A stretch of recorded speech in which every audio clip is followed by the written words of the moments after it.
Hello students, welcome to the steno tutorial. गति 100 शब्द प्रति मिनट। वीडियो को लाइक और चैनल को सब्सक्राइब जरूर करें और बेल आइकन को दबाना न भूलें। डिक्टेशन 5 सेकंड से स्टार्ट होगा।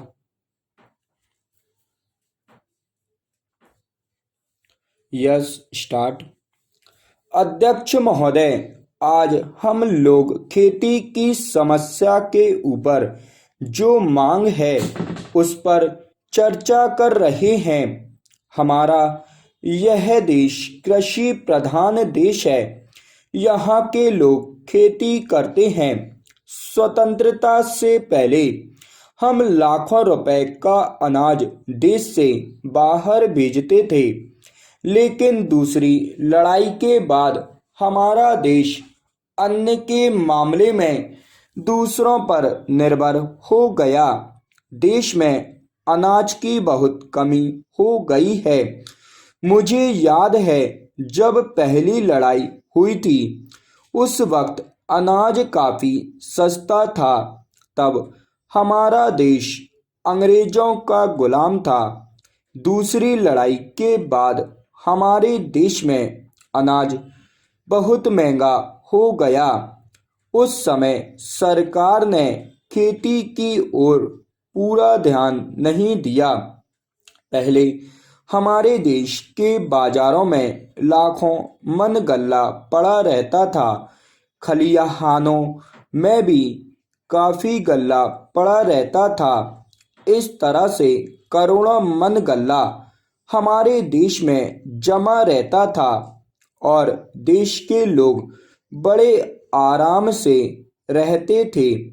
उस समय गेहूं बहुत सस्ता था, लेकिन आज आप देखें कि गेहूं बहुत महंगा हो गया है।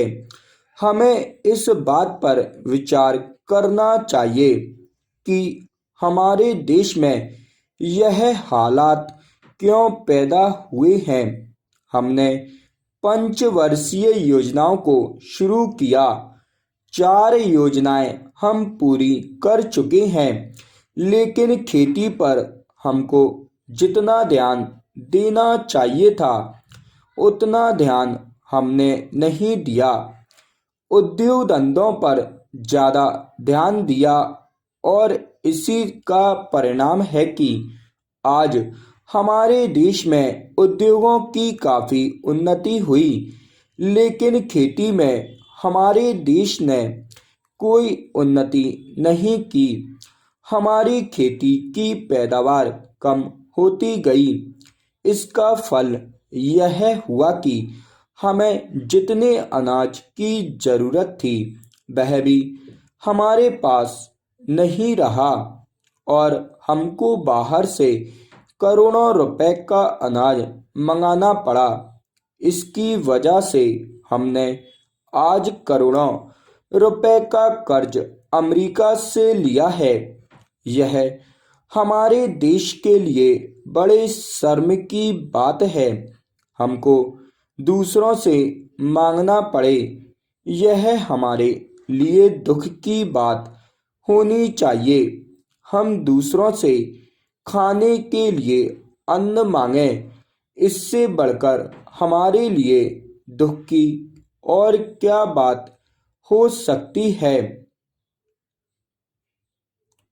बड़ी खुशी की बात है कि पिछले 2 वर्ष से जब से हमारे मंत्री महोदय इस विभाग में आए हैं, हमने कृषि के क्षेत्र में काफ़ी उन्नति की है। हमारी खेती की पैदावार बढ़ी है। 2 साल पहले वर्षा नहीं हुई थी और तब खेती की हालत बहुत खराब हो गई थी। अब इस तरफ ध्यान दिया गया तथा वर्षा भी अच्छी हो गई। इसका परिणाम यह हुआ है कि हमारे देश में काफ़ी अनाज पैदा हुआ। अब कुछ आशा बंधी है और मंत्री महोदय इस ओर ध्यान दे रहे हैं। मेरा ख्याल है कि ज़्यादा से ज़्यादा पानी की व्यवस्था हो, खाद की व्यवस्था हो, बीज की व्यवस्था हो तथा लोगों को कर्ज मिले ताकि किसान अच्छी फसल पैदा कर सकें। मैं समझता हूँ कि ऐसा करने से ही देश की उन्नति होगी, देश संपन्न होगा और किसान सुखी रह सकेगा।